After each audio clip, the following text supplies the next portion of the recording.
Assalamualaikum warahmatullahi wabarakatuh.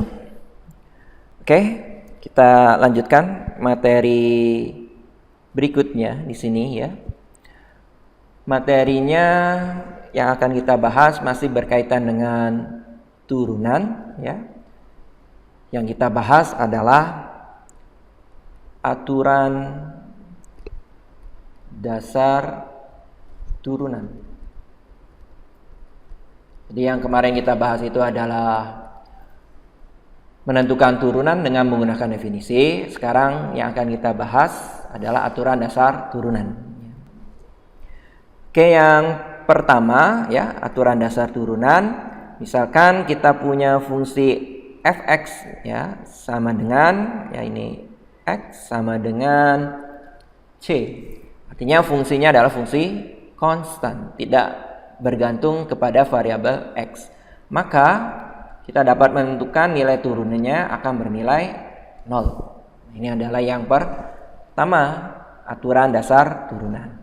Contoh, misalkan kita punya fx-nya sama dengan 8, maka kita dapat menentukan turunannya adalah 0. Ya, karena fungsinya adalah fungsi konstan, 8. Tidak bergantung terhadap variabel x. Contoh lain, misalkan kita punya fungsinya adalah negatif 22, maka kita dapat menentukan turunannya sama dengan 0 juga. Oke, ini adalah yang pertama, aturan dasar turunan. Yang kedua, misalkan kita punya fx sama dengan x ya, maka kita dapat menentukan turunan fungsi tersebut yaitu akan bernilai 1 ya, oke. Kemudian kita dapat perluas ya. Kalau kita punya fungsi fx-nya adalah ax ya, maka kita dapat menentukan turunan fungsi tersebut akan bernilai a atau koefisiennya di sini ya. Contoh, misalkan kita punya fx sama dengan 4x ya, maka kita dapat dengan mudah menentukan turunan fungsi tersebut yaitu akan bernilai 4 atau koefisiennya. Contoh lain, misalkan kita punya fx-nya sama dengan negatif 21x ya, maka nilai turunannya ya akan bernilai koefisiennya yaitu negatif 21. Oke, ini adalah aturan dasar turunan nomor 2 ya.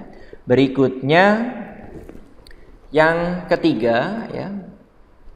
Oke, yang ketiga, misalkan kita punya fx sama dengan ax pangkat n ya.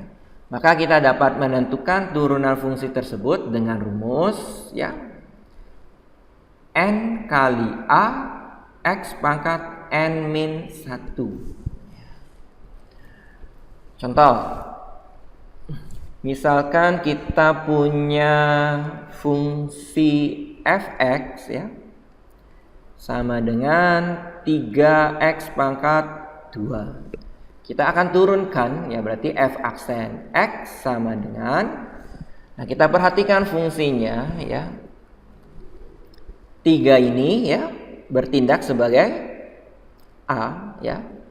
Kita sesuaikan dengan ax pangkat n, berarti 3 ini adalah a, 2 ini sebagai n ya. Jadi sesuai dengan rumus penyelesaiannya adalah n kali a, berarti 2 kali 3 x pangkat 2 min 1, karena n-nya adalah 2 dikurangi 1.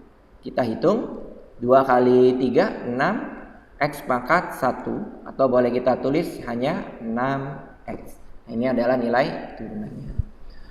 Contoh lain, misalkan fx-nya di sini ya. Kita ambil fx-nya adalah negatif 12x pangkat 5 ya. Kita akan tentukan turunannya ya. Oke. Berarti kalau kita perhatikan a-nya negatif 12, n-nya 5. N kali A berarti 5 dikali negatif 12 ya, karena A-nya negatif 12. X pangkat N min 1 berarti 5 min 1. Berarti berapa? Negatif 60 X pangkat 4. Oke. Berikutnya. Misalkan kita punya fx-nya adalah 8x pangkat 3, boleh langsung kita turunkan. Hasilnya adalah 24x pangkat 3 dikurangi 1 berarti 2. 24 dari mana ya? Tinggal 3 kali 4, 24 ya. Oke, ini adalah aturan dasar turunan.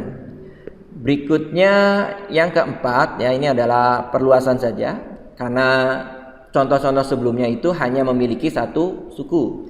Jadi kalau kita punya fungsi lebih dari satu suku, maka penyelesaiannya adalah turunkan satu per satu tiap suku. Jadi misalkan kita punya fx ya, misalkan terdiri dari hx plus minus ya gx ya, turunannya adalah f aksen x ya, tinggal h aksen x kita turunkan dulu, kemudian plus minus g aksen x.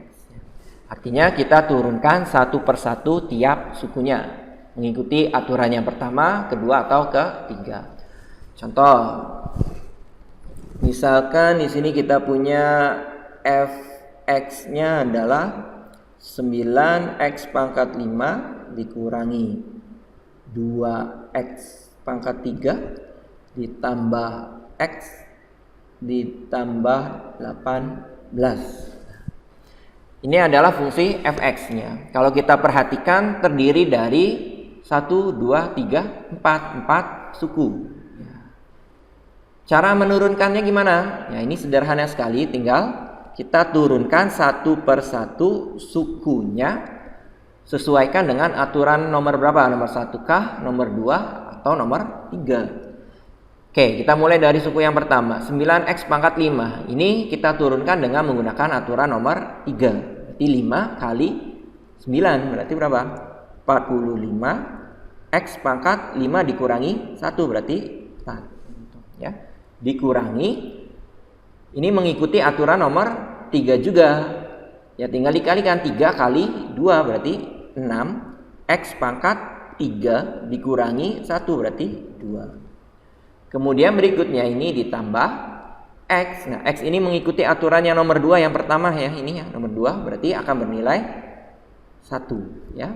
Kemudian plus 18 kita turunkan. Ini mengikuti aturan nomor 1, konstanta ya.